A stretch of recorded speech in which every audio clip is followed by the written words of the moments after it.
Capital City Art is a brand new initiative of Edmonton Public Libraries, and we are excited to be inside the revitalized Stanley A. Milner Library. This video will give you an introduction to just some of the many amazing art pieces we have inside the library. You'll get to meet some of the curators, artists, and conservators who've worked so hard to bring art to these walls.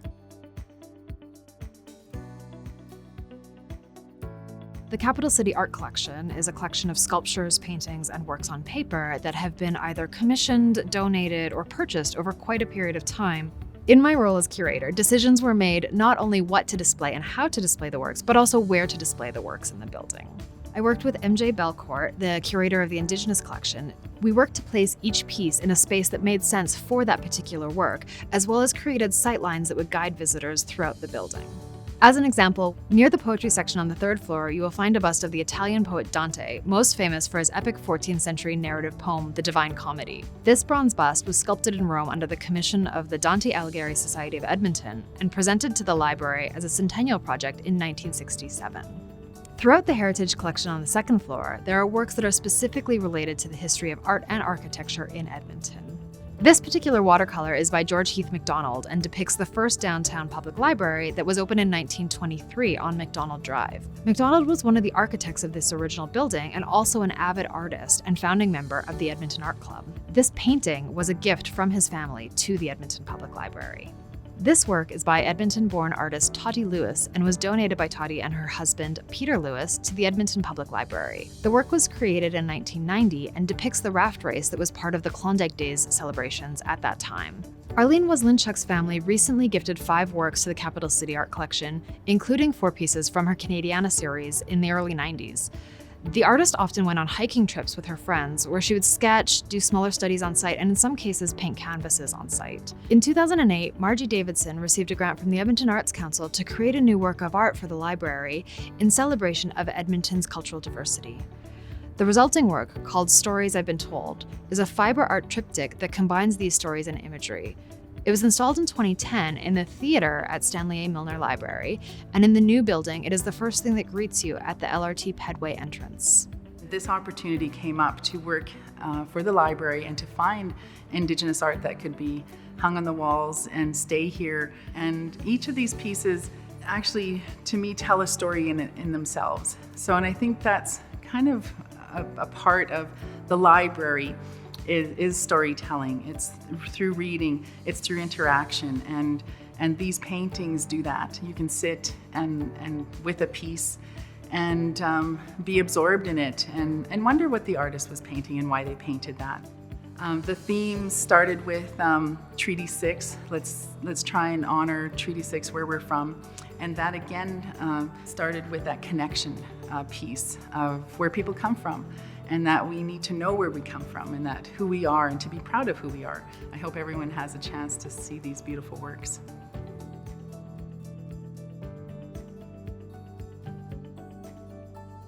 You know, this call came out for the public library project, and I said, what would I put in a library? My wife Teresa said, what about your text work?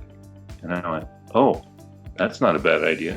And the original meaning of those words is gone, really. I've forgotten everything. I've only got the titles of the pieces. So my thought was, if the viewer puts their own words into those spaces, they can find their own deepest meaning and beliefs.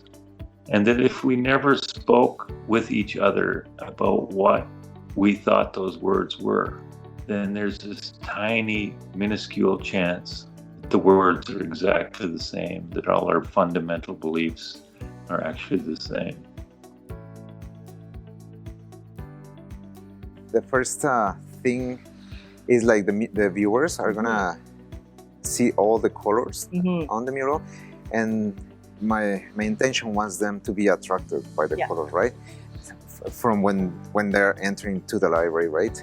And then once they're standing in front of the mural, what was important to me was like they can feel immersed in a place where they can forget about the real life, but also almost feel like they're inside of a children's book and they can create their own stories. So kind of like that, This particular bow is one of the 4 versions that we have within the Plains Cree people. All of these 4 versions, by the way, have to be tailored, all of the physics that go into it to make it bring down a buffalo very humanely. It would have to have all of these different types of things like precision, the snap of your arrow, your trajectory, different things that an expert bow maker has to take into consideration.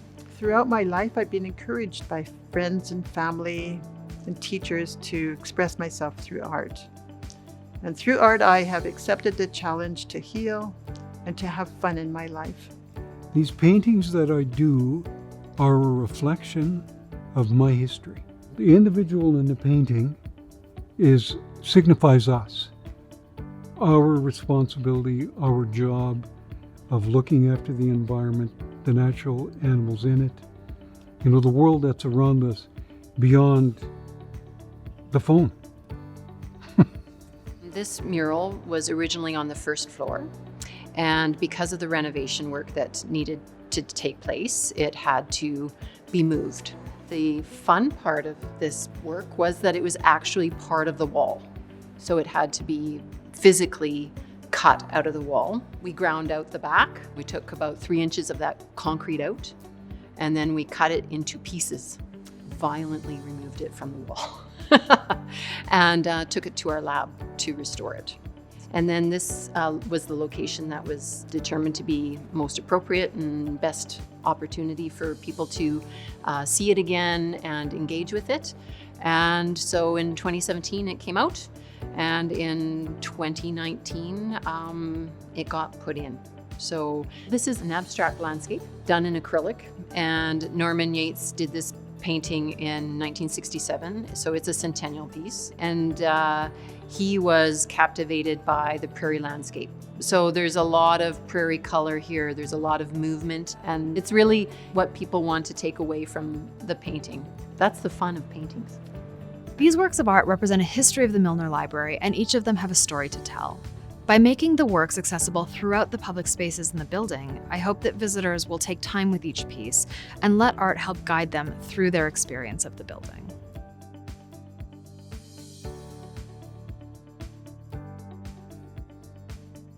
If you're watching this video and feeling inspired by all the art, we have opportunities for you too. The Stanley A. Milner Library is home to 3 community art gallery spaces. Our first exhibit is called Imagine, but we'll host regular callouts for future exhibits where we look for local artists, both professional and hobbyist, to submit their work. Your art could be a part of the library too.